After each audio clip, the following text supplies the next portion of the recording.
Hello, everybody, and welcome to this webinar hosted by IT Masters and Sturt University as part of the Digital Innovation Festival 2023. Thank you all for joining us. Good morning, good afternoon, good evening, etc. for those of us joining from other time zones and locations. My name is Jack Stewart. I will be your host and moderator for today. Usually, those of you who are regular attendees of the IT Masters CSU short courses may recognise my disembodied voice from previous iterations of ITM presentations. We are joined by a number of wonderful panelists for today. Really quickly, start with a little bit of housekeeping. If you've got comments that you would like to make to the general attendees as well as panelists and hosts, please put those in the chat section on Zoom. You can set your to section down the bottom to everybody to prevent that going just to panelists and attendees. And if you've got specific questions that you would like to be answered in our Q&A section towards the end of the webinar, you can direct those into the Q&A section. But as always, we're not going to be able to answer everybody's questions, and we have a number of pre-organized questions to get through as well.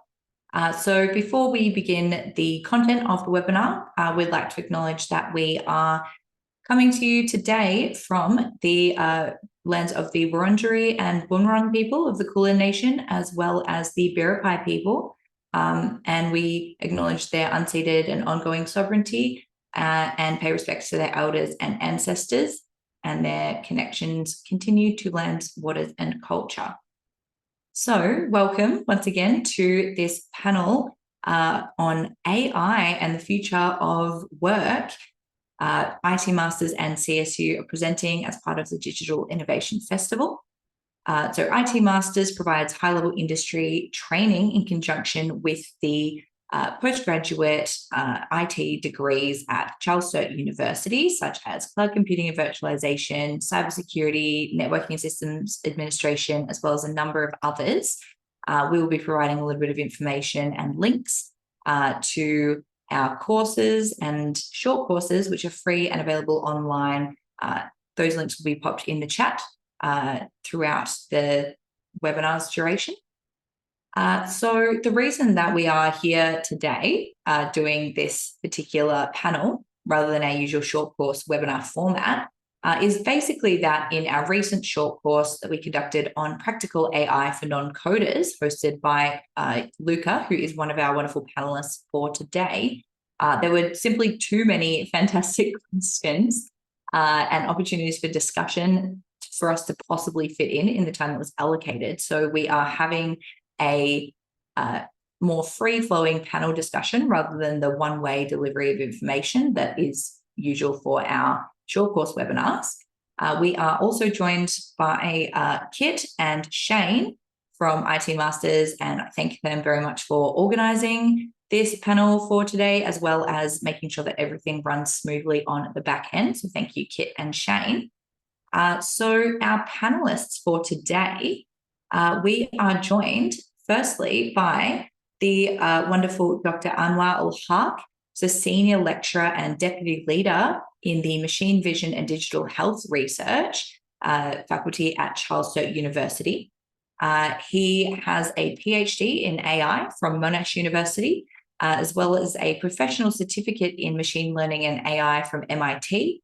He has received multiple academic research and teaching awards, published more than 70 peer-reviewed papers in reputed AI journals and at conferences, and is interested in artificial creativity, deep learning, data analytics, and computer vision. Hello, Dr. Anwaar. Hi. Hi, everyone. Thanks very much. Thanks very much for joining us, Anwaar. Lovely to have you. Our next panelist is Rishan Kazui, who is the General Manager of Data at Australia Post. Has been building AI solutions for Australian enterprises for nearly a decade, developing deep learning computer vision solutions for manufacturing inspection, laboratory microscopy, medical imaging, and supermarket retail, with his startup, Engineered Intelligence. And most recently, he's been building AI capability for leading Australian enterprises, developing AI strategy, building teams and capability to deliver sustainable AI solutions at scale.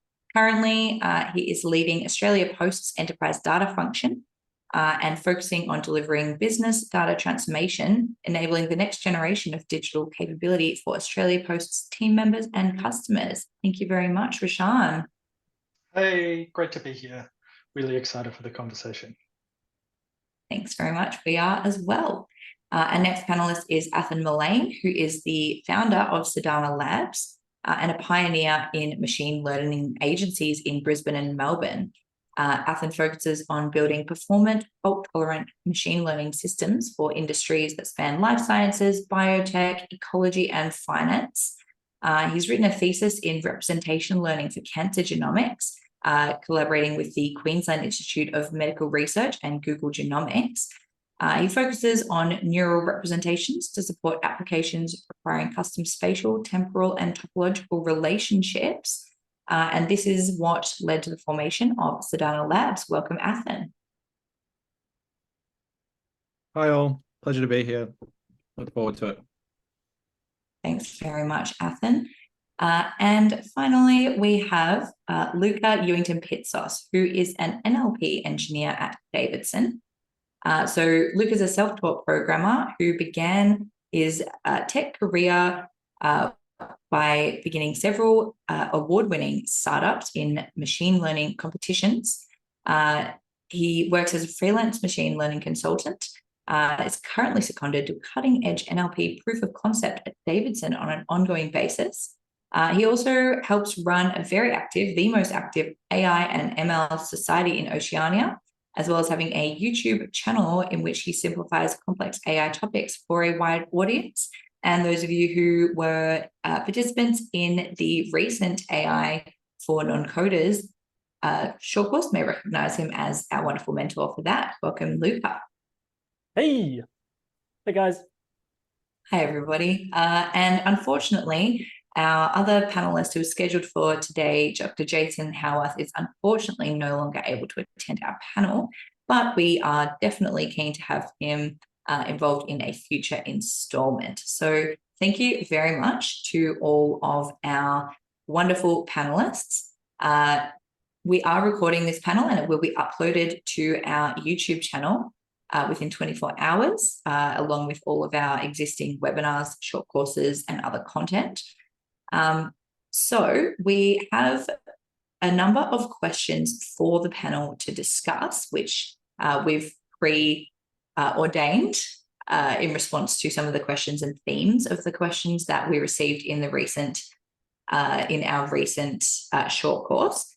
But we are going to start off with a bit of a question of one of those, and then feel free to add in your questions to the Q&A section. So once again, general chat and observations can be directed to the chat, and specific questions around the content to the Q&A, and we will choose a few of those questions based on time towards the end to get through. So our first question is for Athan, and we would like to know how Athan and then our other panelists view the potential as well as the limitations of generative AI, as well as how industries can navigate these challenges to harness it to the best of their abilities, as well as the capacity of the technology.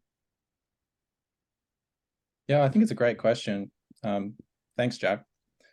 So we've obviously witnessed in the last 12 to 18 months a pretty crazy explosion from my side of things, coming from, I guess, a research interest and then deploying these systems in industry for more than 5 years.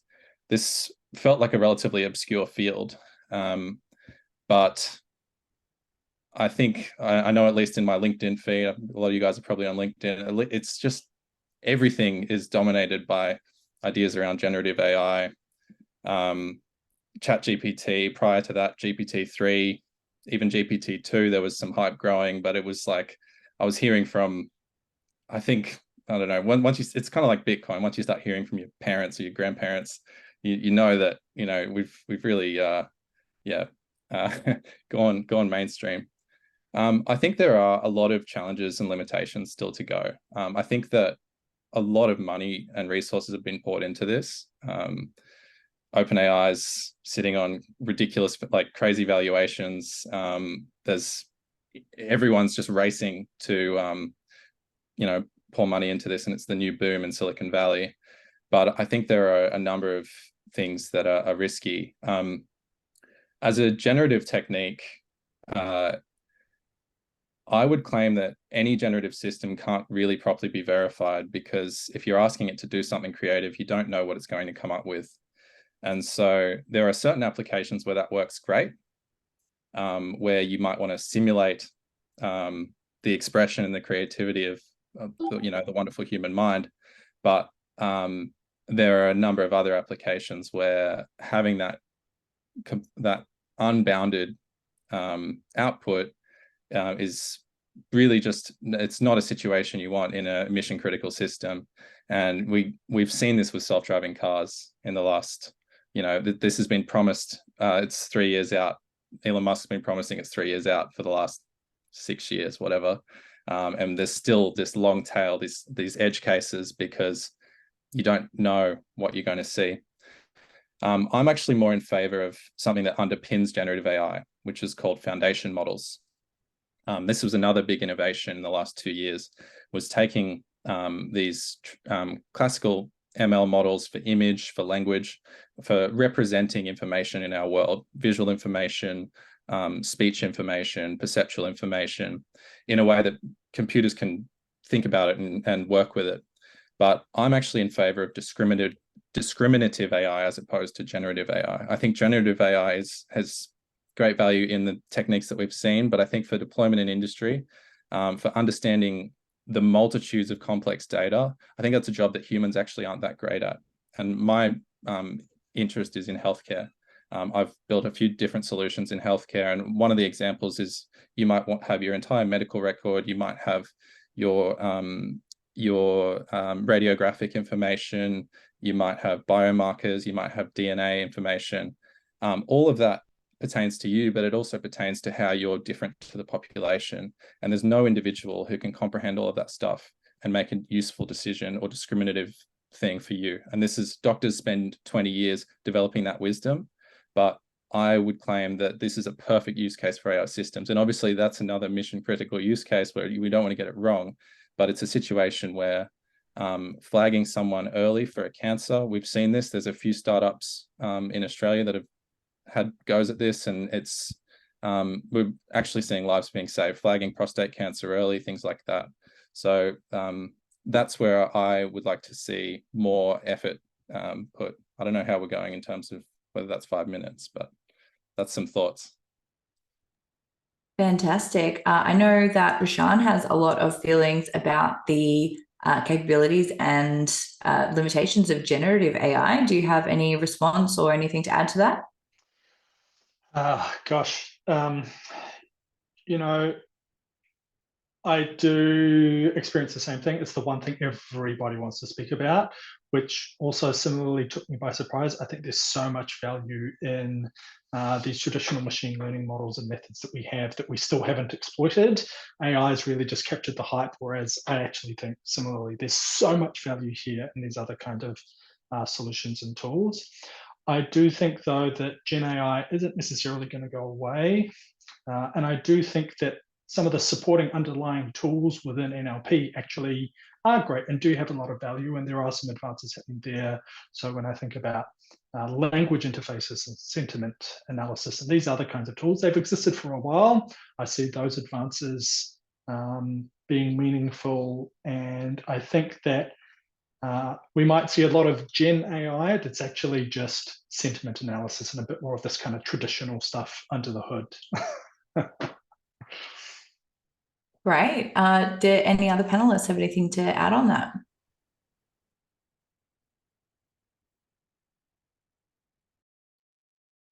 Anwar, I think you're muted currently.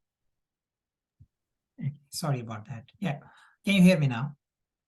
Yeah. Okay. So I'm very excited to talk about it as an AI researcher, because before generative AI, we were purely working on artificial intelligence, which were more about making decisions and intelligent things.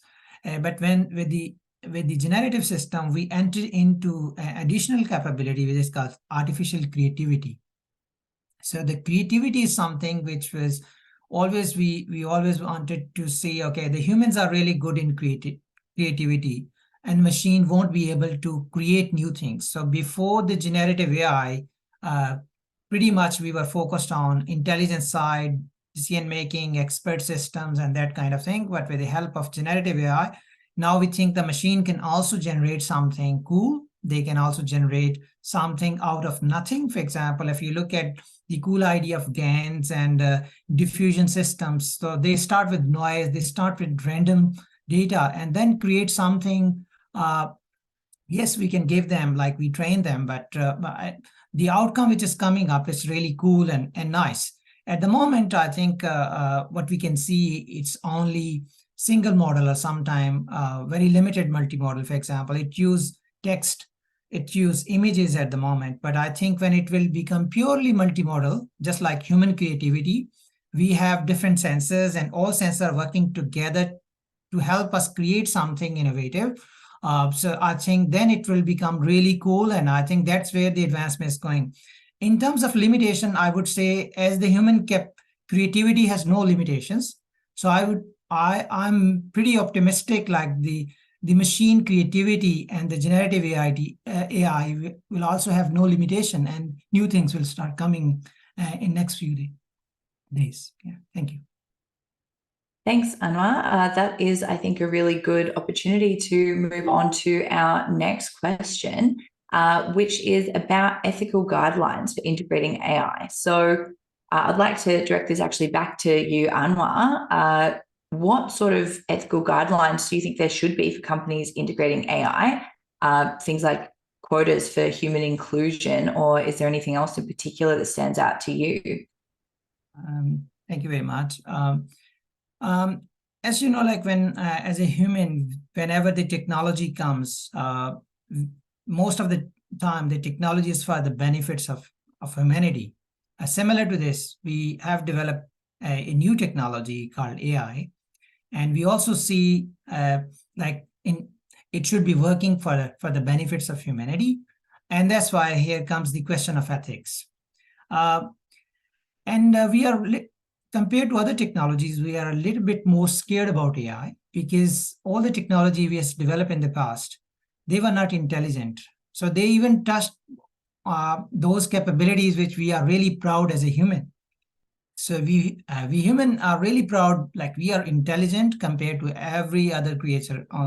So that's why it's the first time the technology has actually tried to challenge that capability which we have, which is called intelligence. So that's why we are a little bit scared about what's going to happen if these machines will actually get all the traits and attributes which we have as a human. So that's why it's a bit scary picture. So that's why we strongly thinking about ethics side.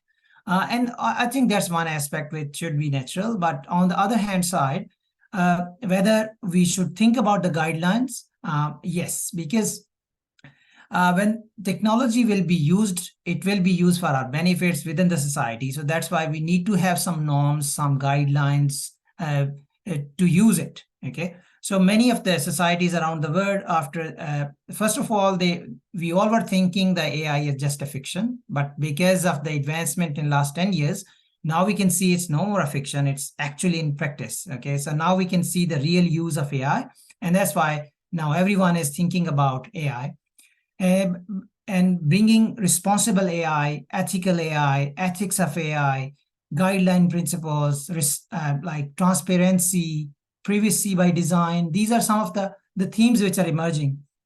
But these all fields are really important.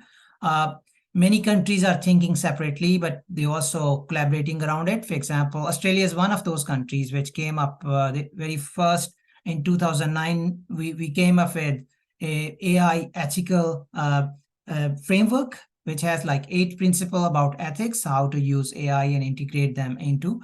but it's a voluntary. It's not something like every industry need to implement, but it's just a suggestion. It's the best way to implement it.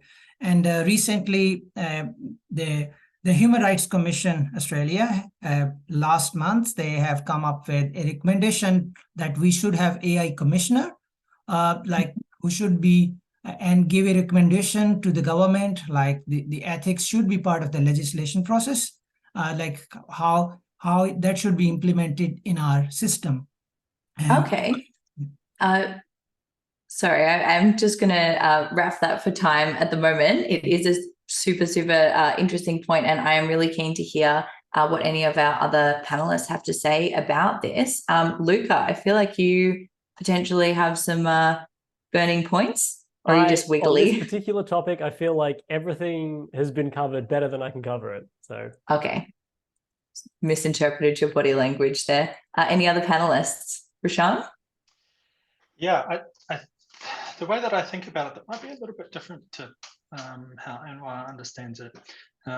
For me, I think the scope and scale of impact that a technology has also is a driver for us to consider what is appropriate when it comes to its application and the ethical application of that technology, and also the ethical considerations of that technology.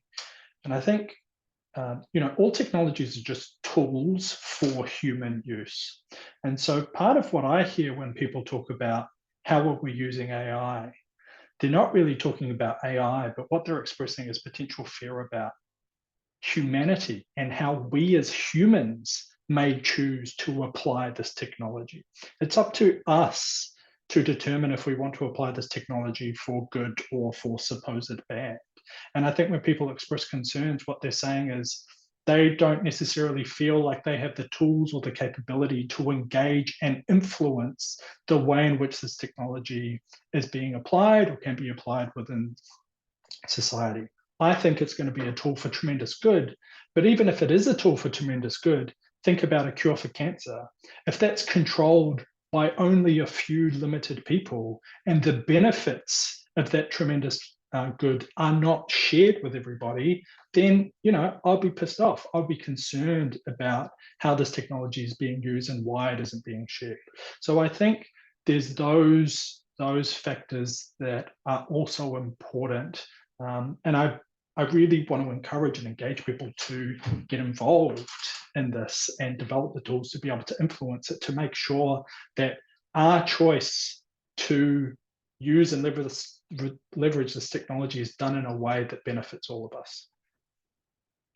Yeah, thank you very much for that, Rashan. And also just on one of your points that you made around the scope and the scale of AI solutions, I'm really interested to hear about how those challenges can evolve and some of those challenges and the answers to those challenges involve when you're transitioning from AI prototypes and the kind of, earlier stages that we've been kind of seeing to delivering real world AI solutions at scale, and what your thoughts are around the best practices that we can apply to ensure that scaling is successful. Sure. You broke up a bit there, so hopefully my internet connection is okay. Just let me know if it fails. That is a huge topic, right? I think people have written books on this, and there really is so much to consider. But I think if we think in simplified terms, when we're talking about prototyping a capability, what we're talking about is demonstrate some technical capability as a once-off activity within really clear defined boundaries and constraints and limitations. But when we're taking it from that to delivering a solution that has an impact in the real world, we're talking about a system that operates continually. We lost him. Variation and change. It needs to align with other kinds of standards, potentially associated with security and architecture. It needs to be maintainable. I think I might be lost. Can people hear me? No, you're here. I've got you. Yeah, you dropped for a moment, but you came back quite quickly. Oh, I'm back? Yeah, sure. back. Okay. Cool. Sorry. It's got to interface with other systems and processes. It really needs to consider human factors, particularly around adoption and use. So there's this whole other world of additional factors that really need to be considered. And to be frank, these days with the solutions that we build, there's probably 10% of the effort, even less, 5% of the effort that goes into building the AI model. And often it's like 90% of the effort actually goes to enabling that model to have an impact in the real world. Now, there are some really useful, important approaches when thinking about this. One that everybody here, I imagine, is going to be familiar with to some extent is MLOps. MLOps is the activity of operationalizing a model. So I've built a model, trained it, it performs well against a particular kind of simplified heuristic that I have, but then I need to operationalize it. That model needs to live. It needs to be supported with the systems, automated data pipelines for ingestion, pipelines for load balancing inference, streaming inference potentially. All your models need to be monitored. Your data pipelines need to be monitored for drift. Potentially you want to have automated training and testing and redeployment. So there's these technical considerations, which are the first layer around your AI model to make sure that it can live continuously. But the most significant factor, and what I would say when I think about best case, is actually the business process that this model exists to change. It's one thing to build a model, but if there isn't a business process or a person or something that this model exists to change, and if the business process doesn't exist to interact with the outputs of the model, no one's going to use your model, no one is going to adopt your model. So actually the best practice is start with the business change or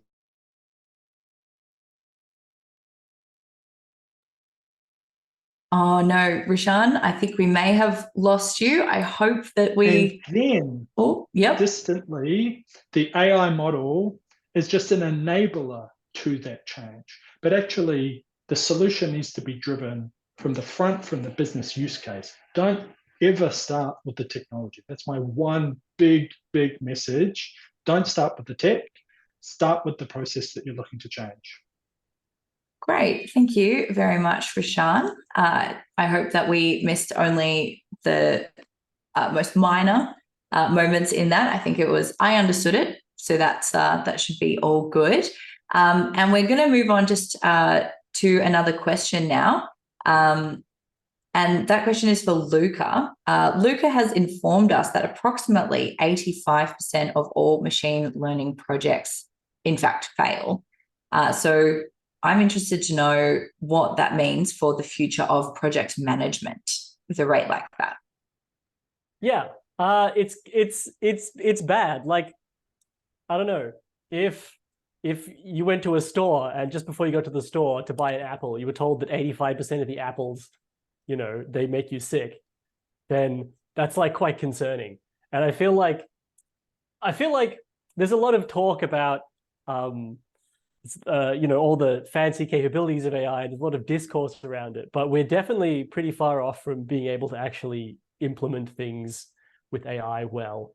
And that's wild to me. And I think Rishan definitely raised a good point, which is that they like to think about and talk about the technology, and in actual fact, the business process is often a bigger sort of bottleneck or roadblock.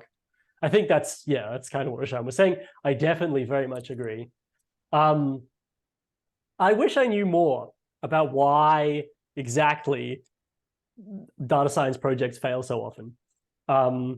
The one thing that I've known from personal experience is that it's very easy to start going down the wrong path in data science. It's very easy to think, oh, okay, I think I found the solution and this is the way to go, and be wrong about that. And it's even easier to do that when you have like the pressures of a deadline and certain stakeholders, wanting certain things. So that's definitely an additional constraint that doesn't often happen in other kinds of automation projects, is that in data science, to get a correct answer, you have to be walking really slowly and carefully. And there are all these incentives built around making that impossible. and making that very hard. But I don't know why, and I would be super curious to hear what other people think about why that statistic is so high. Yeah, absolutely. Athen, did you have any thoughts on that, and the perhaps related back as well to some of the use case scenarios that Rashan was referencing? Yeah, sure. Yeah, having done a few of these, in my experience, it would be often it's an ill-posed problem. And that's exactly back to the point Rashan was making. There is the classic one of the technologist who loves a particular XYZ technology. Oh, transformers are the hottest new thing. Language models are the hottest new thing. When you've got a hammer, everything's a nail. So that's one of them. Another one is just wanting, like having an interest to install AI, bring a particular technique, but not being willing to really do the hard yards, as Lucas said. I think doing a lot of due diligence on the data itself, because your system is only ever as good as the data that goes into it. And often people just want to plug straight into a model. And this is one of the things I think that anyone who's successfully built an ML project knows is you spend a huge amount of time doing things around the model, and the model is almost the cherry on top. Oftentimes, with the amount of work and development that's gone into these tools, it's quite plug and play. But it's all of the customization around understanding the problem, understanding the business objectives, understanding how you can get the most out of your data, whether you even have enough data. And one other thing I'd like to raise is understanding whether your model is actually robust and whether you can actually know anything about the decisions your model is making. And those two things are explainability. So if you feed some things into your model, what's it paying attention to? Because there are things called confounding factors, and especially in healthcare, this is a problem, right? If you've got gaps in your data, you might actually be making a prediction about something based on the wrong piece of information. If you are reading radiology scans and you're looking for lung cancer or for COVID, you might have found that you've compiled two data sets, and one is from a hospital where everyone was in intensive care, and another was from a hospital where people were in remission, or in much lower prevalence of COVID, of whatever disease in the lung. But there might be some little artifact on both of those images. There might be a logo, right? And so if you've got an attention, the ability to see what an image model is looking at, you might realize that, oh, it's cheating. It's looking at the logo. And you definitely don't want to deploy a system like this to production, because as soon as you introduce that third clinic, you're going to get very unpredictable results. Yeah. Absolutely. Does anybody have any quick responses to that? Okay, that was, sorry, too slow on the buzzer in case anybody does. Okay. Sorry, I was mute. Well, based on my experience on working on different projects, what I have found is it's because of two main reasons. The number one reason is we have high expectations. Number two is poor planning. Okay. So what happens when we work with AI, because we think the AI researchers will work on it and the model they come up will be 100% perfect and there will be no flaws, and so that's something which we miss when we do the planning. Another thing is sometimes there are two parts of the picture here. This process is training, testing, and deployment. So that is three different stages. We spend more time on training the data. We spend more time, and when the training results come and we all are very excited, it's 100%, it's showing me more than 90% accuracy in the training phase, it should be working absolutely fine. We do some evaluation and that's it. But actually, the problem with most of the AI system is how generalized they are. When we put it on a testing system on unknown data, that's where the real things start. And that's a deployment issue. So that's why what is happening in industry is industry is actually adopting a new framework, AI Ops. So AI Ops is coming from DevOps, where how the softwares are developed and how AI operations will be developed and deployed, because we should focus more on the deployment side, how generalized these systems are. And I think, for example, we have to have a very thorough testing, just like in traditional software development lifecycle, we spend like more than 50% on the maintenance and testing. Exactly similar way, when we deploy AI model and test it, we should be spending more time on the testing, evaluation, thorough evaluation on unseen data, and then I think we can fix this issue. Okay, yeah, thank you very much, Anwar. And that actually leads us really well into the next question that we do have, which is, it's a question for everybody. I'm going to go through you one by one really quickly, because I know everybody here would be able to talk about this until the cows come home, the AI-generated cows. But I'd like to know how we all envision the job market in, say, 2050, with the integration of advanced AI, especially with regards to some of these discussions that we've just kicked off about the augmentation rather than replacement of human capabilities and the ability to integrate kind of critical thinking, and how we could find a successful collaborative balance between those. I'm going to throw to Luca first.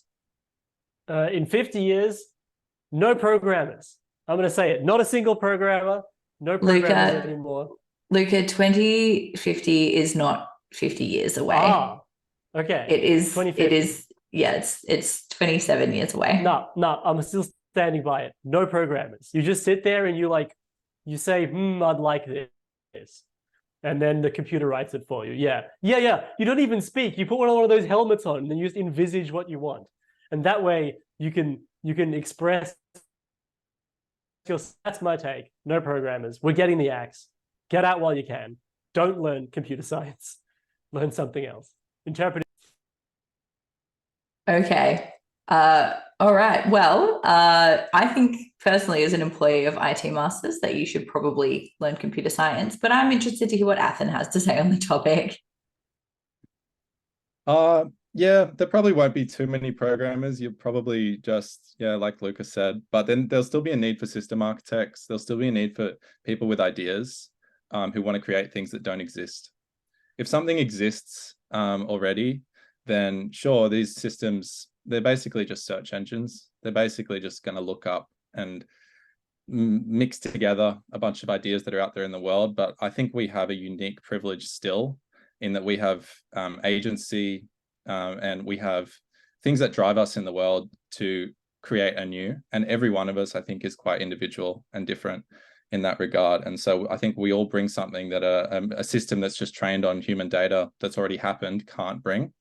But in 2050, in 27 years, I think that mission critical systems will be controlled and decided on by AI. I think that I saw there was something about surgery there, and so I'll lean into that. I think that surgeries will be performed completely by AI and probably with much higher success rates. Diagnosis of glaucoma, of cancer, of genetic abnormalities, of gut disorders, of cause and effect relationships that we've not been able to pick up yet. All of these things, I think we're going to actually shine a light on, and that's what I'm most excited about. That's really interesting. Yes, Anwar, please. Yes, if I will look with the help of through the lens of history, like what happens in engineering, right? So if you look at the manufacturing field, so in the manufacturing engineering, we get the automation. So the automation, we still have robotics, arms, and everything which is coming up. A lot of automation has been introduced, but have we totally removed human in the loop? No. So I think that's happened with the AI systems as well. If we look at AI, every time what happens, like whenever there is a new development, person are so excited that they start challenging the future. In the next 5 years, everything will be like this, which is not going to happen. So, for example, the father of AI, Marvin Minsky, when he first started with the AI concept and other things, he said, next 30 years, everything will be, we will pass the Turing test, we will do everything, and everything will be done. And then at MIT, what they happened with the computer vision, they had the very first project. They started the computer vision as just a class assignment. They gave that assignment to the students, and that assessment was build a robot which can collect like some of the blocks and arrange them with the help of robotics arm and camera. And none of the students were able to do it. And what happened is, like, even after 30 years, we were able to do it because there was we were super excited at that time. We didn't think, like, even the small principles of vision are not yet there. Okay. Similarly, in AI, we have achieved some AI, which is really good in single task, but we haven't achieved super multitasking. Okay. For example, AI systems are very good in one task, but not in all of the tasks. That's one limitation. Another thing, we have achieved AI, but we haven't achieved AGI, which is artificial general intelligence. Okay. So yes, we will, but it may take long more time than what we are predicting at the moment. So we need to be a bit realistic when we say, yes, humans are there. They will always be in the loop. The reason, the number one reason, sorry for the time, but there's very important point to make. The AI system don't have the consciousness, okay? They don't have the self-awareness. These two things are really primary. As long as we are not getting these two capabilities in AI systems, claiming anything like they will replace everything, all the workforce and everything, I think it's not realistic. That's my point of view. Thank you. Great. Okay. I like this difference of opinions in the panel. Rashan, how about you? I'm definitely an optimist, and I do feel pretty strongly that I think the impact that AI is going to have increasingly across every discipline and domain is going to be really quite significant and profound. And I mean that in the same sense that the internet and digitization has really had a meaningful and profound impact. And I think that some of us can forget how profound that impact is. If we look back 20 years ago, even from today, and we think about the impact that the internet has had in our lives, many of us would describe the world we live in today as pure fantasy. So I do think there is an element of, we can't even imagine what it will be like in 20 years' time because the change will be so profound. Having said that, I don't think we'll have AGI in that time. I definitely don't think that. Although Geoffrey Hinton sure gave me a scare when he was talking about the possibility of it happening in 50 years. But why are you so convinced that we won't have AGI? I'll give the less exciting answer, which is I think we'll continually change the definition or the threshold of what we think AGI is to get to that particular threshold. I think our definition of what we might say AGI is today, we might reach that, but then we're all going to say, well, that's actually not what AGI is. AGI is actually this, and we'll come up with a new threshold for what that is. I will say what I've seen out of OpenAI and listening to some of the testers of OpenAI and some of the novel problems that they gave OpenAI, it was certainly able to come up with creative answers that demonstrated a real awareness of things, that demonstrated a kind of understanding that surpassed and like blew me out of the water, surpassed any kind of rote, algorithmic, linear kind of replication of outputs. But that's why I say that. But I'll go back to the answer to say one thing. Well, two things. One of them is AIs live on high quality data. They live and breathe high quality data. Without high quality data, doesn't matter how sophisticated your model is, we've got nothing. So in a world of AI, or when everybody's digging gold mines, you want to be the guy selling the shovel. In the world of where everyone's trying to build AI, you want to be the guy who's creating high quality data. So I think data governance is going to be a much bigger industry. There's going to be a huge amount of spending going into data governance, particularly for a lot of our largest enterprises that have legacy data systems going back 20, 30 years. They don't have a hope of jumping onto the AI bandwagon until they really invest meaningfully in data governance to get their data quality up to a certain standard that meets the requirements of meaningful AI.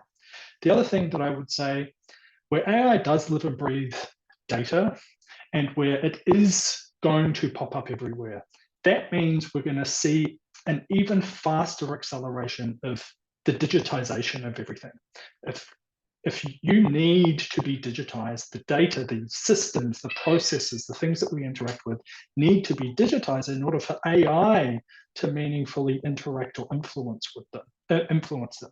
So from that perspective, I hate to say this, but Mark Zuckerberg's kind of vision of the metaverse, I don't think is actually too wrong. I don't think it's the next big thing. But in 20 years' time, I think we're going to see a lot more of that metaverse kind of thing in the world, partly driven by the digitization of everything in order to be able to integrate it with artificial intelligence. Right. I did not have Mark Zuckerberg was right on my bingo sheet for tonight. Anybody who did, please tick the box for yourself. Thank you very much, everybody, for those answers. We're going to move on to our first question from the Q&A section, which is going to start with Anwaar on this, asking, with AI-enhanced research capabilities, how can universities secure funding and partnerships in an increasingly competitive environment? And how might this affect traditional research grant models? While you're muted again, we're muting when we're not on. Thank you. Well, I think that's a great question, because as a researcher working in individually on any research problem, that's a challenge which I face as well, because the way we have to compete with industry, for example, Google, Microsoft, and others, all the innovations coming in AI, it's a really challenge for people working in academia. The reason, because we don't have those resources in terms of computation, in terms of workforce as well. Where, for example, I give an example of like submitting our research work into conferences. So most of the time when you submit your research work, you are claiming like, okay, you have achieved this much accuracy, you have achieved this and that on this data set, and that's the benchmark, something. Now, for the same benchmark, everyone is competing around the world. Microsoft is competing, researchers from Google are competing, researchers from all the top companies are competing, and at the same time, a PhD student working in a lab with no facilities is also working the same. So when he has to publish his work, he has to compete against the big giants in industry. And that's a big challenge, I think, which is coming up. So that's why, for example, we talk about large language models. Now we are changing our strategy in the academia, like we don't have those resources. The way we can actually feed them is like maybe we focus more on the innovation side and less in terms of competing, in terms of metrics. That's one way we can address it. The other thing is like what we can so definitely ideas can come from anywhere, not only from the mainstream industry, but from the students as well. So that's where we can come up with. So I think I completely understand that this is a big challenge, and we all face it in academia at the moment. Right, interesting. Does anybody else have any particular thoughts on the challenges for academics and related challenges? Sorry, I worded that very strangely, Rashan. Look, I'm going to start by saying I don't think I have an educated opinion. It isn't a space that I'm terribly familiar with, but I think some of the themes or ideas that come to mind are creativity and the value of novel and creative thinking, the ability to synthesize creative thought, I think is going to become an increasingly valuable commodity, an important part of all competitive environments, actually, not just an academic one, but really all. Yeah. And right. Then, I mean, how do you get more creativity? That's a great question that I don't have the answer to. That is, yeah, that's quite a larger question, possibly larger than this short one-night only panel. Luca, I know that you've done some work with universities. Did you have any thoughts to finish us off on this question? I definitely can't speak to universities. I have never been on the inside on that one, unfortunately.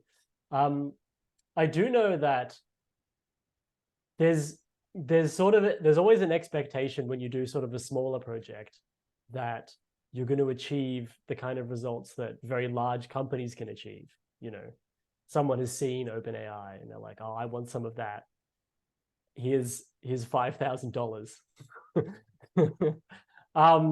But you know, usually you can still give them something good by using OpenAI's APIs. So I guess what I would say is, like, you know, there's this story about all the birds competing to be the bird that gets to be the highest, the king of all the birds, and they have a competition, and they decide that whoever flies the highest becomes the king. And the eagle is flying the highest, looks like he's going to win. And then right at the end, there's like a little wren sitting on top of the eagle's back, and it just jumps off the back and flies slightly higher than the eagle. And that way, you know, it becomes the king of all the birds. And I guess this is kind of how I feel as a data engineer today, doing small projects. I'm the little robin sitting on top of OpenAI, sitting on top of Microsoft, et cetera, et cetera. So $5,000 is enough. No. No. That's not the point. I know. Okay, well, we have another question directed towards Rashan this time, which is, working for a very large company, my company can see the huge benefits of using AI. However, they're also very fearful of where any information inputted into that AI will end up. How can companies use AI whilst keeping sensitive information secure? Yep. The answer to that is to invest in a great program around cybersecurity and data governance. These are established domains. You can find experts who can support you to build a program to secure your data. Security architects, you know, finding the people with the right and appropriate skills who can help support you to meet your goals around data security. The other thing that I'll add is the best security architect, the best data governance, and the best cybersecurity program is nothing in the face of one determined human being. So what I would also say, or sometimes one mistakenly informed human being. So another really important thing, I think, is in trying to enable a culture of data literacy. One of the things I'm really focused on, a big part of my role, is actually elevating the data literacy of everyone at Australia Post, right? Helping everyone to get a little bit better, to understand how to use data more effectively, make sure that they understand what are the risks when they use data, to maybe pause and think before going and using one of these tools. So, you know, they say, what is it? Culture eats strategy for breakfast. That's also another really important thing. So those are some of the different kinds of considerations that might help. Great, thank you. And slightly ominous, but strangely inspiring, honestly. We've got another question here, which is directed at Athen. What are your thoughts on the ethics and practice of equitable access to AI technologies so that we bring everyone along for the journey instead of increasing the divide between richer and poorer demographics, older and younger, larger corporates and smaller businesses, for example? That's a really interesting one. I would say that I have learnt almost everything I know in this field.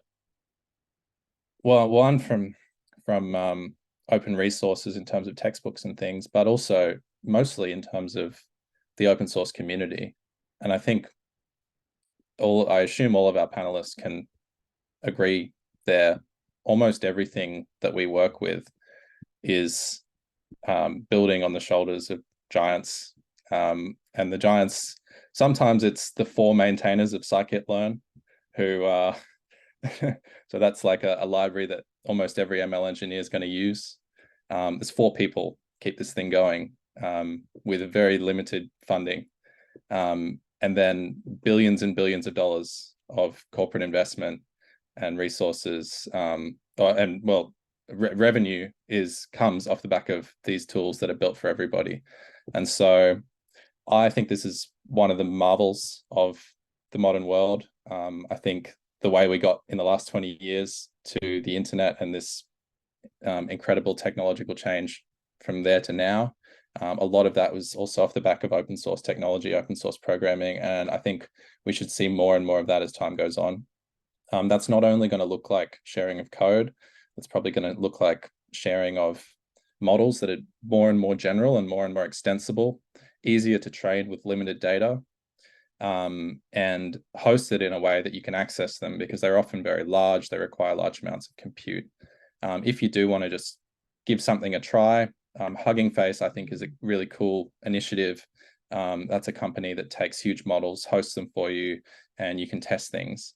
But I don't want to see walled cities. I don't want to see moats. I don't want to see scare campaigns from people saying, oh no, we need to control the AI because we're the only ones who are benevolent and know how things should work. And we've seen some press releases from OpenAI that look a bit like that.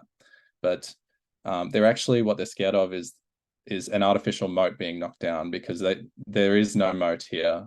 The cat's out of the bag. The ideas are out in the world. And I think we should all get as literate as possible in this stuff, both on the data side and on the modeling side, and get curious and see what you can build. Yeah. Fantastic. I love in my very, very biased opinion, love the focus on data literacy from everybody. Does anybody else have any thoughts on that really quickly? Anwaar, just unmute. Yeah, I think another thing which is important is diversity, because if we want to look at the fairness of data and fairness of the people who are involved in developing AI, that's very important, because what we have seen, the problem is data bias. So because the data is coming from, it's not diverse enough. So because the machines are the system which we are going to train, they are data hungry and they actually reflect what we train. So if we are putting garbage in, garbage out. So the data diversity is very important aspect. If we want to build AI systems which are really working for everyone. The other aspect is the human inclusion, which is like when we include human in the loop, again, they should be diverse as well. For example, like if the developer community is from a certain community members only, for example, maybe in terms of gender, we say, okay, no inclusion of women in the development. So they may think in a different way, because the design of these systems is like the brains which are going to design them, it's more likely like they're going to think about themselves when they design it and ignore any other community which they are not engaged with. So I think the inclusion of a human workforce in the development with good diversity is also vital in terms of achieving these goals. Thank you. Fantastic. Thank you very much. As the only woman on the panel who is not also the only non-AI professional, very interesting points there as well. I've got another question for Luca, which I think follows on really nicely from that, which is, how are we going to rely on governments to legislate on AI if they don't have the knowledge to understand the impact of the AI? It's going to go badly. I mean, yeah, there's definitely a lot of enthusiasm in the sort of higher echelons of society, people on the high level making high level decisions. But you know, even the technicians have no idea what's going to happen or how to regulate something like this. I guess this is kind of what I think Athol was alluding to earlier. Like, there's a huge democratization of the capabilities that that'll happen over the next 5 years. We're not going to be able to prevent someone with bad intentions from getting their hands on this stuff, or at least we don't have the frameworks there now. So that's a really, really hard question. I don't think that we're up to the task at this stage, and particularly people who don't really understand the technology as well. Absolutely. Any other quick comments on that question? Well, Mhm. yeah, what I think is it's very challenging as well. For example, take a scenario of driverless cars. Sometimes we have ethical dilemmas. For example, when the car is driving autonomously and there is a sudden crash, okay? So in that scenario, like whether it will take care of the passengers, so it will take care of the safety of the passenger, whether it will take a decisions like make a decision to take care of the pedestrian, like if it has to make one decision out of it. So sometimes we have ethical dilemmas like which are very, very complicated. And as long as we are dealing with the governments, every government has a different perspective on ethics based on their culture, based on the practices they are doing in the society. So because there's a lot of diversity in our government, the type of decision making we do, type of political systems which we have. So based on that, I think it will be very difficult to agree on a very generalized kind of a framework which works for the whole world. It will be pretty much like based on the individual countries and individual areas. For example, if the European Union thinks like that's a different kind of a story, we want to really implement this kind of a strategy that may be different from what the Australia does. So I think it will be pretty much local and it will be very difficult to implement something on a global scale. Interesting. Rashan, it looked for a moment like you had something burning to say. Look, I was really just enjoying the responses here because I'm of the same mind that it will be very difficult. But I do feel that, as with all regulation, it's a compromise. It's about compromises and trade-offs. And I feel strongly that although we may not find a perfect or the right solution, I do feel strongly that we should try. I have real concerns, I think I would say. Well, I do feel very strongly about the need to democratize the benefits that are coming from AI. I really think that these benefits are going to be outsized and significant, and I think it would be a real shame if we weren't able to support every Australian or every person in the world to benefit from this technology. Thank you, Rashan. Fantastic. Okay, and so we have our final audience Q&A question. This is to everybody, but I am going to throw to someone who I'm about to decide. First, the question is, what about military-grade AI or AI being developed by governments behind the scenes? What are the dangers from these types of AI, and do they represent the real existential threat? I am going to start with Athen on that one. – Heavy topic. Yeah, just to throw you right in the deep end. Yeah, no, it's scary stuff. The author of my favorite AI textbook actually came out publicly with some videos on this stuff 2 or 3 years ago, and it was about AI-enabled drones. I think we've seen Black Mirror episodes that look something like this, and now actually in Ukraine, as far as I understand, I don't know if there's any autonomous actual deployment of weapons that's happening, but drones are playing a big part in that conflict, and it's only a matter of time before we've got machines that are actually deciding whether or not to, then and there, to kill someone. I think that's the biggest legislative push, and the kind of similar to the referendum or whatever against chemical weaponry in the 80s. I don't know my history that well, but there was a push to say that we shouldn't have machines making any decision about who should live or who should die. Me personally, I don't actually advocate for anybody being killed on almost any circumstance. I think that's atrocious.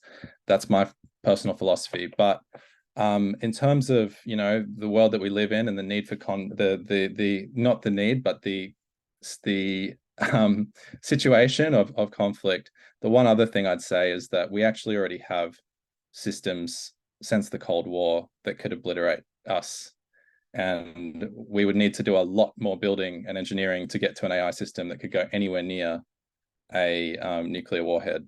and we have thousands of them, and we point them at one another. And so in terms of existential risk, I'd actually say that, yes, like we want to keep an eye on this, but yeah, I think we've actually got other problems as well. So one last point would be, let's use these systems to actually enlighten one another and realize that it's probably not good to try and kill each other. Controversial take. It's probably not good to try and kill each other. You may be making some enemies there. Thank you very much for that answer. And yeah, quite poetic even, to be honest. I'm going to throw to Anwar really quickly on this. Thanks. I think it's a very dangerous space, to be honest. There's definitely, it's a scary picture in front of us, because what happened with the drones technology, for instance. So all the warfare has changed after the introduction of drones, because we used to have F-16, F-35 or something like going in. So now everything is more autonomous. And even with the drone technology, many people has, like we have seen the movie Eye in the Sky, and you can see that scary picture. Like sometimes it's the people are, the people who are targeted, they are not actually criminal, they are not actually, so they are some innocent people. So similarly with the AI, when the AI is also involved additionally into that autonomous thing, whether it can make a decision of its own, I think that will be even more dangerous. So in that space, that's one aspect. But another thing is, like when we talk about generative AI, there is a possibility like we get a totally new kind of threat, which we had a new kind of weapon, a new kind of weaponry system, which we have never thought of. So that's also possible in future.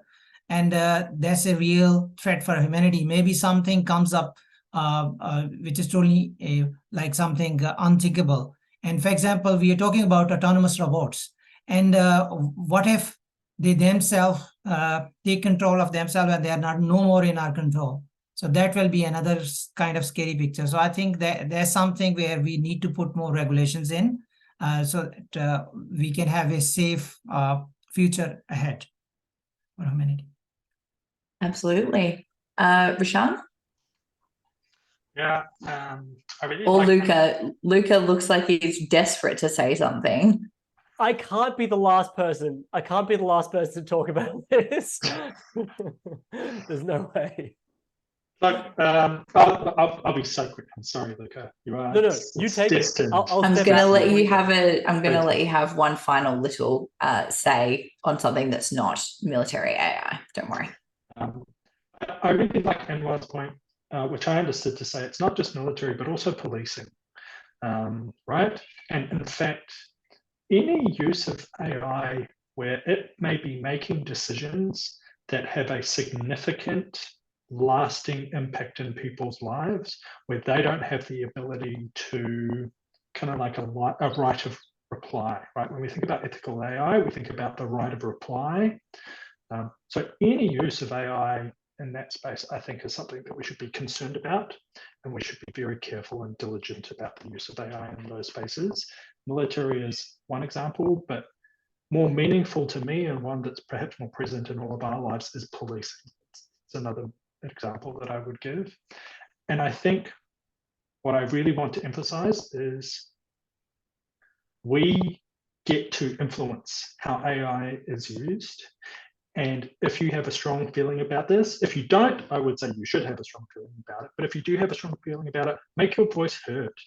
Make it clear to, in your local council, with your government, with your members of parliament, whoever, what your opinion is on these technologies and how they should be used, because that is how policies and regulations and standards and expectations are set. So I really want to emphasize that we are not passive consumers here. We're all here because we're interested and invested in this technology. And I think that we get to a better outcome when we share our voice and our opinions to get the outcomes we want. Thank you very much, Rashan. And for just our final question, we're going to go slightly on a lighter topic after that one. Very thoughtful answers from everybody, though. And so our final question for everybody is, in your opinion, what is the most transformative advantage that AI could introduce to our everyday lives? I would like to start with Anwar. Thanks. I think I'm optimistic in that space. There's a lot of benefits which can the AI can bring into our life. It can actually transform. It's still, if we look today, it's really transforming our society. It's bringing a lot of the things which are not in our control. For example, if we think in terms of various things it's bringing for smart cities, for instance, many capabilities we didn't have now with the help of digital twins and streaming AI or online AI, it's now becoming reality. We are working on various projects around Sydney City, and where I think and all the major cities, like where I think the life will be changed, the quality of the life will be changed with the help of AI. And I think that will be one of the best contribution. It can also save our lives in terms of, for example, controlling the bushfires and all of the environmental disasters, like if can completely understand. Because what happened is, like, for example, in weather forecasting, these are chaotic systems. Like we can't really fully understand why something happens and why the weather changes. With the help of AI, we should be able to understand it well, and we can like plan well. So I think these are some of the areas where, if the quality of life is enhanced, and also it can save our lives in future. So that is something where I'm very optimistic that AI can bring. Thank you. Thank you very much. Athen, what are your thoughts on this? The most transformative advantage, or most for AI introducing to our everyday lives? Yeah. I was still processing, because I'd still probably say healthcare, but I think it's a little way out. I think right now, the most transformative benefit is probably the ability to provide tailored content. I think that's the most transformative aspect of AI that we're experiencing right now. I think anyone who interacts with a modern device, that's probably the biggest usage of AI. Anything, your feed, your YouTube algorithm, your recommendations. But I think that we're going to see more of that come into the systems that we use, to the point that it's really providing a lot of convenience and basically predicting everything that we're doing as we're doing it, providing feedback in real time, building a digital twin of the external world, but also of us, our needs, our interests, inferring where we're going, what time it is, even just making notes for this meeting. For the first time, Google Docs today said you can do an @meeting note. It'll look in your calendar for the designated time in your calendar.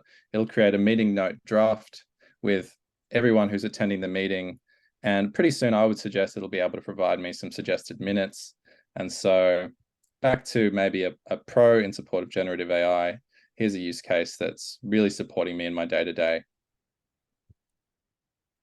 Great, thank you very much. Luca, what are your thoughts on this? I think probably the one that's going to happen in like the next 2 to 3 years is simulated human interaction. Because like, I feel like that's a huge thing. People are like a bit lonely a lot of the time. And finally, we have something that is passing the Turing test like super well. So I feel like a lot of online interactions might end up being like synthetic online interactions in the next like 2 to 3 years. And that could be huge, because it could mean that we don't need to have the relationships that we have anymore. And it could like bring a lot of happiness to a lot of people. I don't know. That's my hot take, is that is going to be huge when we can get all our human needs from non-humans. That's going to be wild. Certainly transformative, subjectively advantageous. For the record, I do have friends. Just a thought.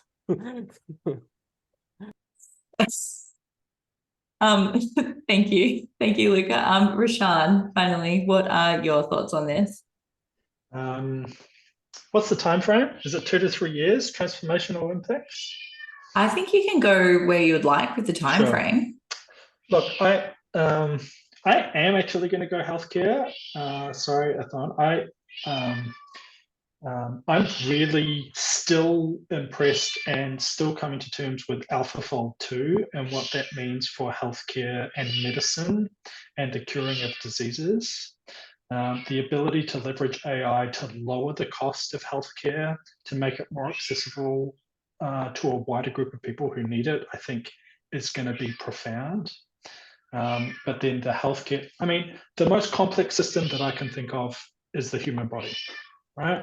Our DNA is one of the biggest of all big data sets that exist. AI is a tool for engaging with complex systems and big data, right? So the application of AI, I think, to the human body in healthcare, I think is going to be profound and so significant. My other more selfish one is I'm pushing for a 20-hour work week, right? Productivity, efficiency. Why the hell do we all have to continue working for 40 hours a week? I want to get on the 20-hour work week bandwagon. I'm starting it here tonight. This is the launch of my campaign. I say we start pushing for a 20-hour work week. Yeah, why not? I want to see that happen. Who doesn't? I mean, I'm sure some people. Sorry, I thought. Well, are you done for the week now? It's Wednesday evening. I wish I work Go fishing when I get back. Yeah. And yeah, fantastic. Look, personally, I am very on board with the 20-hour work week suggestion. I think that the chat is quite on board with that as well. Very interesting thoughts and suggestions that we've had from all of our panelists. Unfortunately, we are not able to continue chatting indefinitely. There are lots of places where you can find the thoughts of several of our panelists. I know that Luca has a YouTube channel. Anwaar is a researcher and educator at Sturt University. Athan and Rashan. We'll be putting some links online as well to where you can find either of their work and anything that all of our panelists would like to plug. We are going to have to wrap up here. Once again, I apologize for time. I personally found this a fantastic, really interesting and enlightening conversation, and hopefully all of us can continue this conversation between panelists and participants in the future, online and in person, perhaps with one another as organic human beings, or even with artificial intelligence, as Luca is so looking forward to.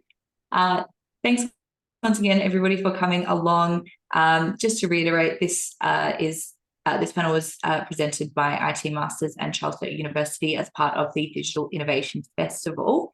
If you're interested in having these more of these kind of conversations, perhaps as part of your educational pathway in life, feel free to check out itmasters.edu.au and have a look at the free online short courses that are available on there, as well as our full-length graduate certificates and master's degrees. Thank you once again to all of our fantastic panelists, none of whom were AI generated. I saw that suggestion several times in the chat. That is a spurious suggestion, and as far as I'm aware, they're all real human people. But just to reiterate our wonderful panelists, we had Anwaar Ul-Haq, Athan Mullane, Luca Ewington-Pitsos, and Rashan Huzui, as well as a big thank you to Kit French and Shane Murphy in the background, making sure that everything worked as smoothly as it did. Thank you very much, one and all. And once again, good morning, afternoon, good evening, or good night, depending on where in the world you are. Have a good one. Thank you.